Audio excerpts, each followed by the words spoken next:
एक समय की बात है। एक गांव में एक गरीब बुढ़िया रहती थी। उसका कोई भी नहीं था, न बाल बच्चे न कोई रिश्तेदार। सुबह शाम लोगों के छोटे मोटे काम किया करती थी, जिसके बदले लोग उसको पैसे, अनाज या खाने पीने का सामान दे दिया करते थे। दूसरों के सामान के कारण बुढ़िया का घर पूरी तरह सामानों से भरा हुआ था। एक बार की बात है, वह अपने घर को खोलकर घर के सामान को धूप दिखा रही थी कि उसी समय वहां से दो चोर जा रहे थे। जब उन्होंने देखा कि बुढ़िया के घर में तरह तरह का सामान भरा हुआ है, तो उन्हें बड़ा लालच आया और वो सोचने लगे, इस घर में तो बुढ़िया अकेली रहती है, क्यों ना हम आकर इसके घर को ही साफ कर दे। माना कि सामान पुराना है, लेकिन कुछ तो पैसा मिलेगा और ये बुढ़िया अकेली हमारा कुछ बिगाड़ भी नहीं सकती। चोरों ने बुढ़िया के घर को अच्छी तरह से देख लिया और समझ लिया कि उन्हें किस तरह से बुढ़िया के घर की सफाई करनी है। उसके बाद चोर अपने घर वापस चले गए। बेचारी बुढ़िया को सपने में भी यह ख्याल नहीं आया कि उसके घर में भी कभी चोरी हो सकती है, क्योंकि उसके घर में तो खुद उसके कपड़े तक उसके नहीं थे। सब कुछ गांव वाले उसे दिया करते और वह अपने घर में रख लेती थी। खैर, कुछ दिन बीत गए और एक दिन रात में चोर अपने दो साथियों को लेकर बुढ़िया के घर पहुंच गए। कमाल की बात यह थी कि उस दिन सरपंच ने बुढ़िया को चावल, दूध और चीनी दी थी और बुढ़िया बहुत खुश थी।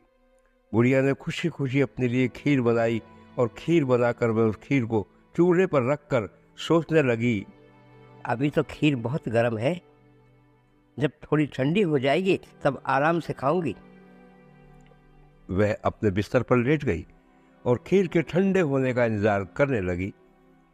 लेटे लेटे उसे नींद आ गई और वह सो गई और जोर जोर से खर्राटे लेने लगी। चोर बाहर खड़े थे। बुढ़िया के खर्राटे की आवाज सुनते ही उन्होंने सोचा, चलो अब रास्ता साफ हो गया, अब हम आराम से बुढ़िया के घर को साफ कर सकते हैं। वह सब जल्दी जल्दी आकर बुढ़िया के घर में सामान तलाशने लगे, परंतु कमाल की बात यह है कि उन्होंने जो देखा वह बिल्कुल गलत था। बुढ़िया के घर तो सामान से भरा हुआ था, किंतु एक भी सामान साबुत नहीं था। हर सामान टूटा फूटा, पुराना और खराब था। यह चोर बड़े दुखी हुए और बुढ़िया को बहुत गालियां देने लगे। देखो कितनी दुष्ट है ये बुढ़िया, आराम से सो रही है और हम बेचारे इतनी मेहनत कर रहे हैं। तभी दूसरे चोर की नजर चूल्हे पर रखी खीर पर पड़ी। गरम गरम खीर देखकर चोर ने कहा, चलो बुढ़िया के घर कुछ तो नहीं मिला, लेकिन कम से कम खीर तो है। वह उसको खाने लगे।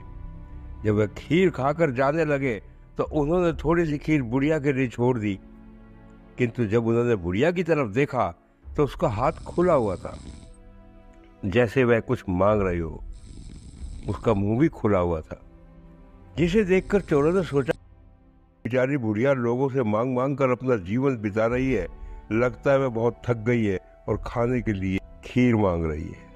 आखिर उम्र में है तो हमारी माँ के बराबर। बिना कुछ सोचे समझे गरम गरम खीर बुढ़िया के मुंह में डाल दी। गरम गरम खीर मुंह में पड़ते बुढ़िया जोर जोर से चिल्लाई, आए दैया, मार डाला मार डाला मार डाला रे। बुढ़िया की चीख सुनते ही चोर डर गए, जल्दी जल्दी छुपने लगे। जिसने मुंह में खीर डाली थी वह ऊपर जाकर छिप गया, एक चारपाई के नीचे और एक चारपाई के दाएं। बुढ़िया की चीख सुनते ही गांव वाले बुढ़िया के घर आ गए और पूछने लगे, माँ क्या हुआ?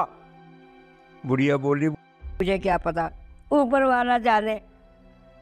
ऊपर वाले जाने कहते ही छुपा हुआ चोर बोला, अरे भला मैं क्यों जानू, तुम्हारी चारपाई के नीचे चोर छिपा है ना, वो जाने। ये सुनता ही चारपाई के नीचे वाला चोर बोला, मैं ही क्यों जानू, चारपाई के दाएं जो छिपा है वो जाने।